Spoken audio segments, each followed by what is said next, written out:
Hey, all Scott here. If you're like me, you need coffee. Lots of it. And you probably prefer it tastes good, too. Well, let me tell you about Darren's Coffee Company at darrenscoffee.com. Darren Marion is a natural entrepreneur who decided to leave his corporate job and strike out on his own, making great coffee. And Darren's Coffee is now delivering right to your door. Darren gets his beans direct from farmers around the world. All specialty, premium grade with no filler. Hey, the man just wants everyone to have a chance to taste this great coffee. darrenscoffee.com. Use promo code Scott and you get free shipping. darrenscoffee.com.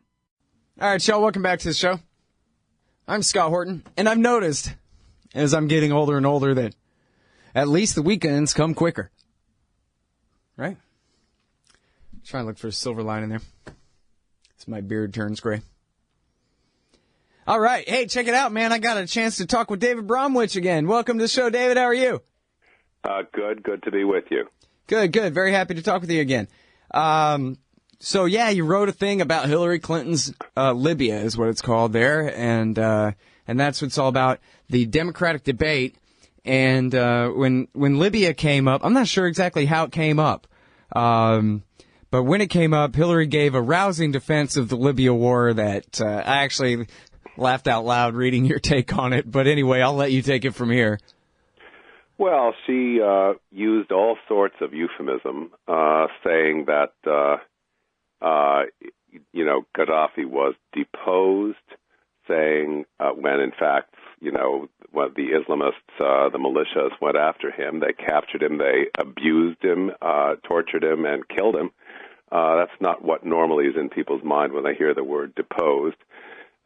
She said that he had threatened genocide. That suggests that there is one race of Libyans that he meant to slaughter to the last man, woman, and child, but what he said, if the report can be trusted, and that's only a report, was that he would hunt them down like rats in Benghazi, that is, the rebels. Well, for a military leader to say he's going to kill all the rebels in one opposition group is a very bad thing to say, undoubtedly, but he didn't even say he was going to kill non-soldiers, let alone say it was genocide. So, there were a series of exaggerations like that, and she presented it as a triumphant instance of American prudence and the wise use of military force. She had said in a previous Democratic primary debate that Libya was an ideal example of smart power. I don't think the events themselves or the consequences bear out that description, but the other part of my short column was just saying how surprising it was that Bernie Sanders and Martin O'Malley had no answer for this. Sanders talked about Iraq as a disaster, quite rightly, and he was against it, as Hillary Clinton was not, and talked about the American soldiers suffering from PTSD. And Martin O'Malley said, with extraordinary vagueness, that Libya was a mess. But, that's what you say when you have an idea. Most people know there's something wrong or something unhappy about the vibes of a word, but you don't know anything about it. So, the Republicans are spouting all sorts of belligerent absurdity about going to war against, let's see, who do most of the Republican primary candidates want to go to war against? They want us now to be fighting simultaneously against the Palestinians, Assad's government in Syria, Iran, Russia, and ISIS. I may have missed one or two. So that's the Republican consensus. And the Democratic consensus in the primaries seems to be, let's say as little about it as possible, but Hillary Clinton's nudging over towards the Republican side of things, saying big-time military force by the U.S. is in order now. And the others, and I think particularly Sanders is the more plausible of the other two candidates, just don't care to talk about foreign policy much. So they refrain from saying idiotic things, but they will not say very much. Yeah. Well, and I think part of it is, as you write in the article too, they don't know anything about it.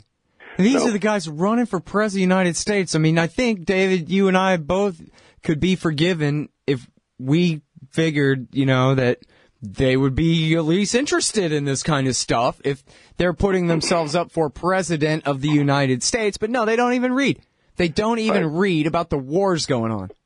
Well, it takes a little reading, not between the lines, but a little extra credit homework to get the facts straight about both Syria and Libya. I think the main suppliers of news, both networks and the major newspapers have been very weak, not to say misleading, in their reporting, both on Syria and Libya. But it is possible to know a lot, and even this president has spoken some of the truth when he said that it was always a fantasy that the so-called moderate rebels, a group of farmers, pharmacists, etc., could make any dent in the fight against Assad, or for that matter now against ISIS. It's almost a completely fantasized entity, these moderate rebels in Syria, so that our whole policy in Syria has been both, I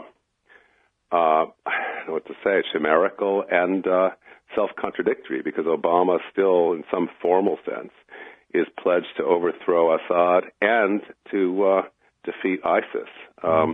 It may be that was one of the perception of that was one of the reasons behind the ousting of Chuck Hagel. I mean, if you read stories about that in the week or so before and the week after, one of the things they kept saying was Hagel was bewildered by our Syria policy, and he didn't know how to pursue it or how to defend it until he had a better idea of what the policy was. Well, it sounds like Chuck Hagel was on the right track, and that's why he couldn't be kept on anymore. But anyway, I mean, you can get the right information if you want to. Seymour Hersh wrote an excellent article in 2014, I think.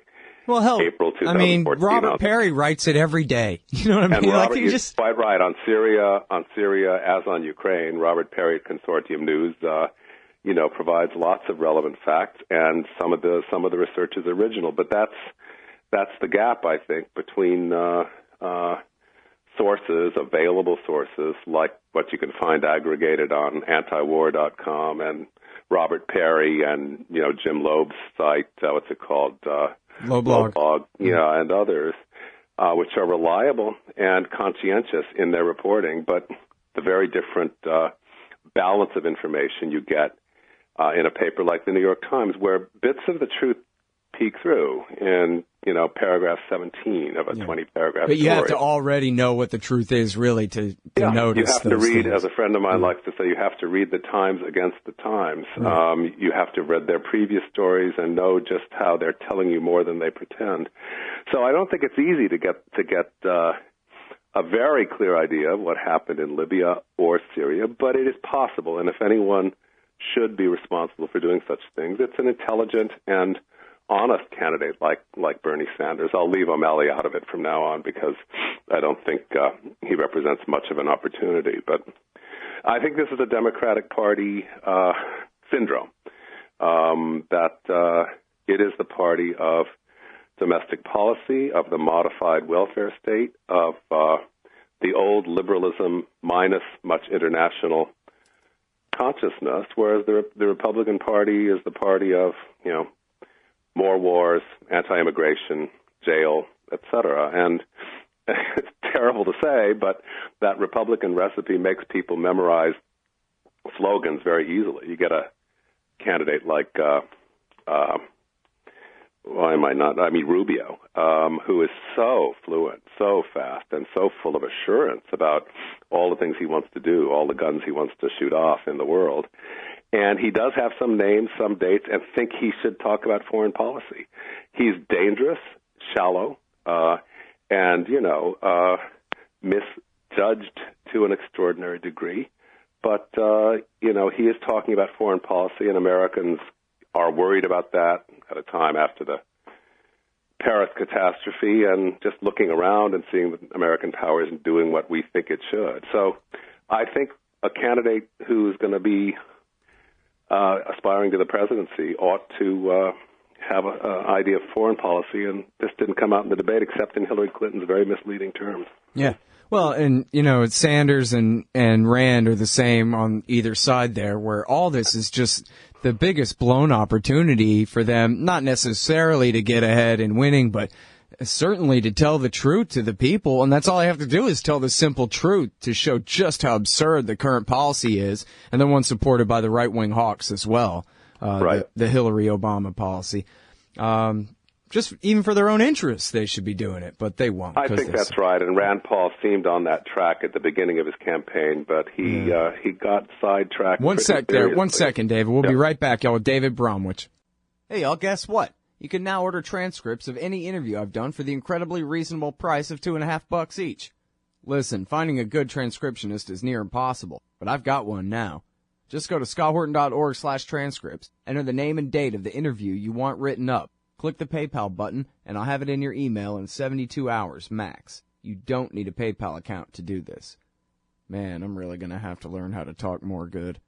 That's scotthorton.org/transcripts. Hey, y'all, Scott Horton here for Liberty.me, the great libertarian social network. They've got all the social media bells and whistles. Plus, you get your own publishing site, and there are classes, shows, books, and resources of all kinds. And I host 2 shows on Liberty.me. Eye on the Empire with Liberty.me's Chief Liberty Officer Jeffrey Tucker every other Tuesday, and The Future of Freedom with FFF founder and president Jacob Hornberger every Thursday night, both at 8 Eastern. When you sign up, add me as a friend on there. scotthorton.liberty.me. Be free. Liberty.me. All right, y'all, welcome back. I'm Scott Horton. I'm talking with David Bromwich. He writes for the Huffington Post. He teaches literature at Yale. He's the editor of Edmund Burke's Selected Writings on Empire, Liberty, and Reform. All right, so we're talking about the Democrats and in the debate how Hillary Clinton made up a bunch of nonsense, basically, about the 2011 war in Libya and its aftermath. And the other two up there, O'Malley and, obviously, importantly, Sanders, let her get away with it.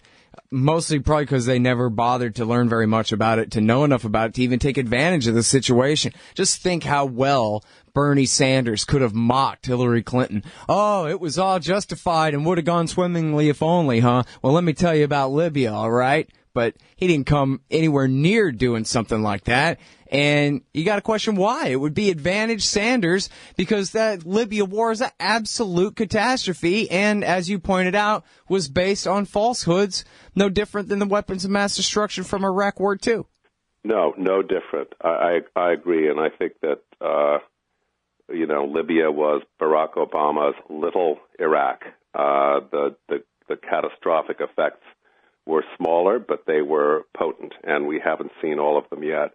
I wanted to add to where we left off before the break something about Rand Paul and Bernie Sanders and the missed chances that they both seem to embody. I think one has to put it down to a kind of timidity, though neither of them seems the most timid of personalities.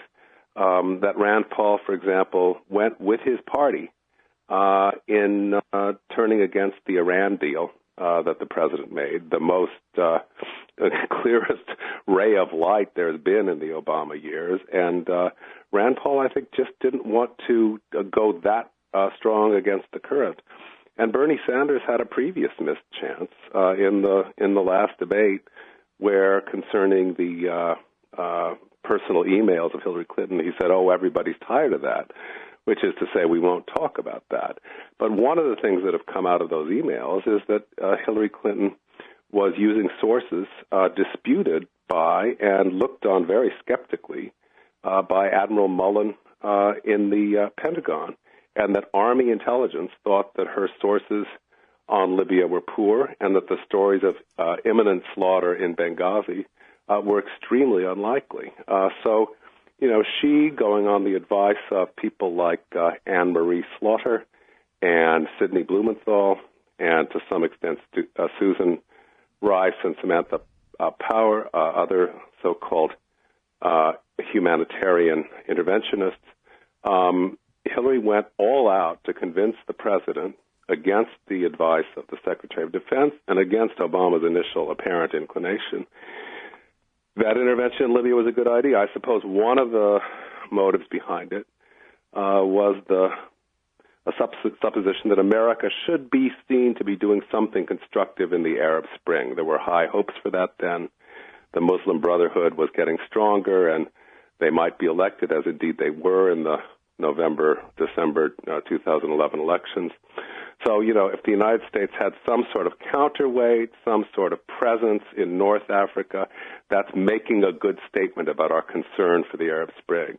Mm-hmm. And the same misguided logic, I suppose, was behind trying to vet, and insert into the Syrian civil war a force that could represent our values. But both of these were just deeply deluded ventures, not based on any ascertained fact. And Hillary Clinton was the ringleader of that tendency within the Obama administration, just as much as the Project for New American Century lobbyists and propagandists were the leaders of it in the Bush and Cheney administration. So she bears considerable blame for what's happening now in Syria with the refugee population all over North Africa and the Middle East.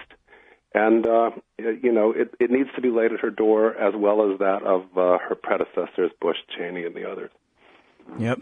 Yeah, and it's really too bad Sanders and Rand both, because I think neither of us could overstate the opportunity that they have here. And, of course, from my angle as a Ron worshiper, I hold a grudge especially against Rand, because his mission here that he apparently never understood was not to become more popular by selling out and pandering and becoming mediocre and running as Jeb Bush, because everybody loves Jeb Bush.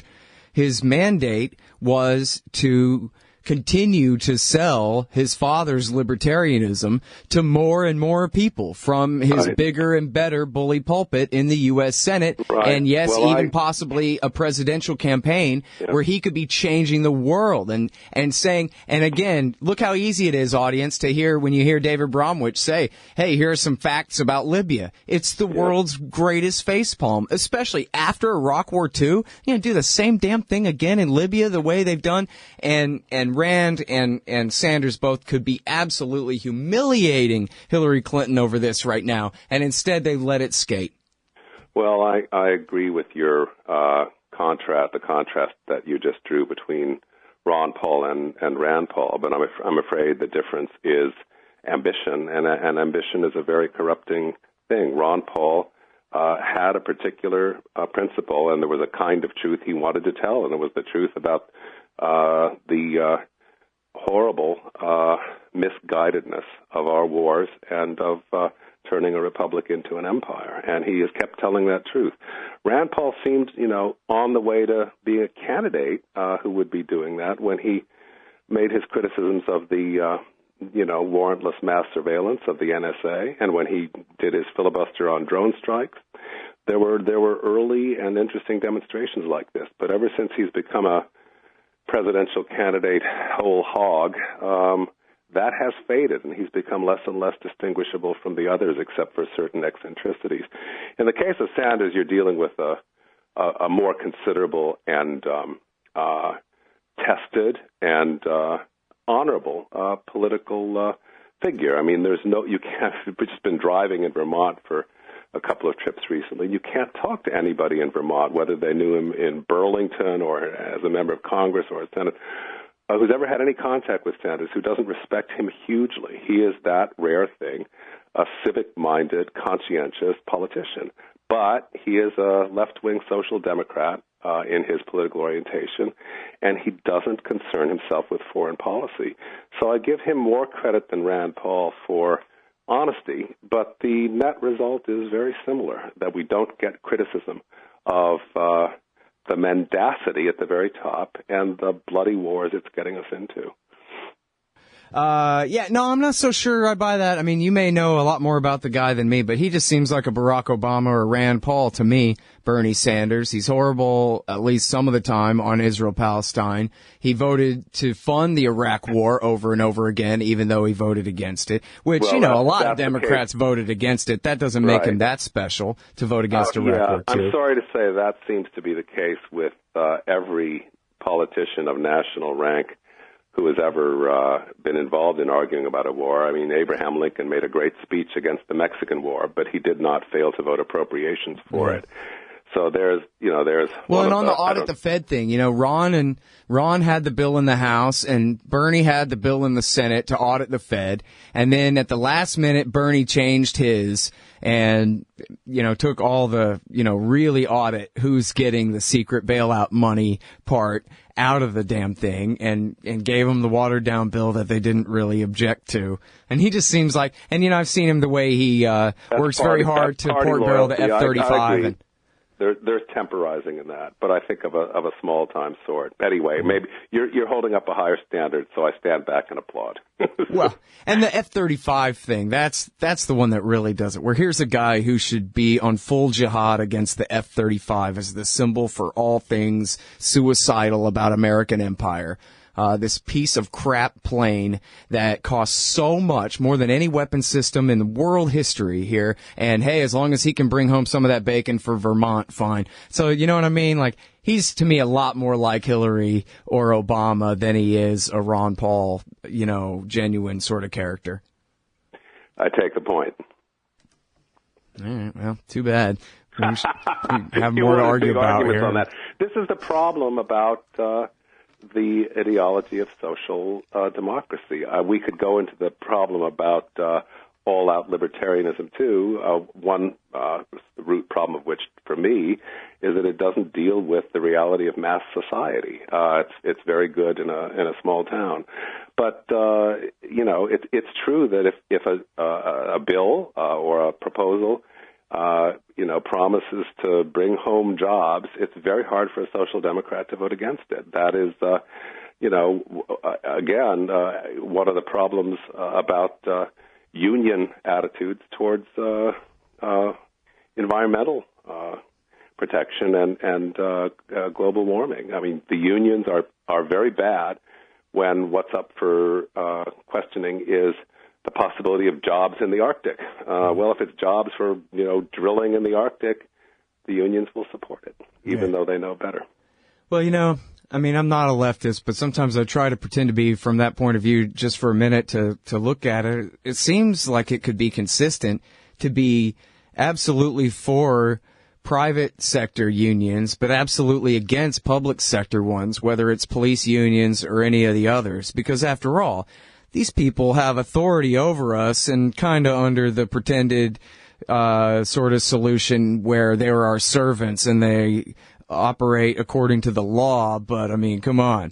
They don't really have the right to those government jobs when that's up to the public to decide, in a way that it seems to me you could make a different argument. And I'm not the best at it, obviously, but, the fact that you can cite cases of people who are consistent closer to what you're asking, somebody like Dennis Kucinich. Yeah, but then even then you got the private shipyards and the private Lockheed and the pseudo-private corporations that are really part of the fascist imperial combine, the military-industrial complex that's makes all the questions fuzzy. You should add information and security to military and industrial. Yeah.